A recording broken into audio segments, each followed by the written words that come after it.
C'est parti pour un deuxième épisode de ce quiz culture générale du dimanche soir. Et cette fois-ci, la difficulté est plutôt moyenne par rapport à la semaine dernière où c'était assez facile. Si vous parvenez déjà à avoir au moins 7 bonnes réponses, c'est déjà un excellent résultat. Première question géopolitique.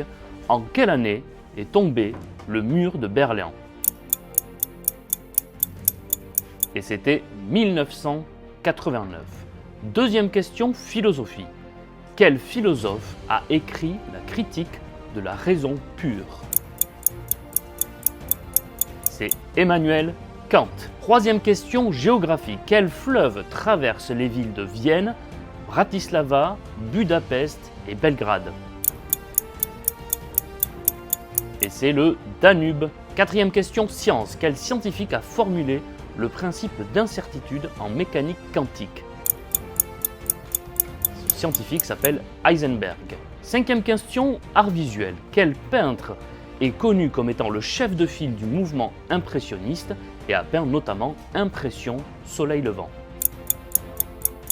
Il s'agit de Claude Monet. Sixième question, cinéma. Quel célèbre acteur incarne le personnage principal dans le film Le Loup de Wall Street? Un très célèbre acteur, il s'agit de Leonardo DiCaprio. Septième question, histoire des idées. Quel sociologue a écrit le livre qui s'intitule Le suicide? Il s'agit de Émile Durkheim. Huitième question, histoire. Quel traité signé en 1919 met fin officiellement à la Première Guerre mondiale?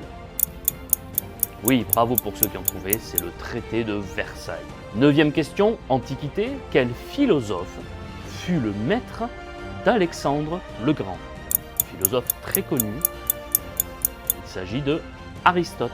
Et enfin, dixième et dernière question, institution française.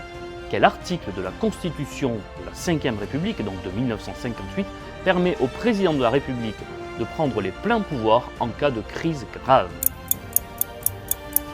Il s'agissait de l'article 16. Voilà pour ces 10 questions de ce nouveau quiz culture générale du dimanche soir. N'hésitez pas à nous mettre votre score en commentaire et puis à vous abonner pour retrouver ce quiz culture générale dimanche prochain, le soir, à 20h, comme aujourd'hui.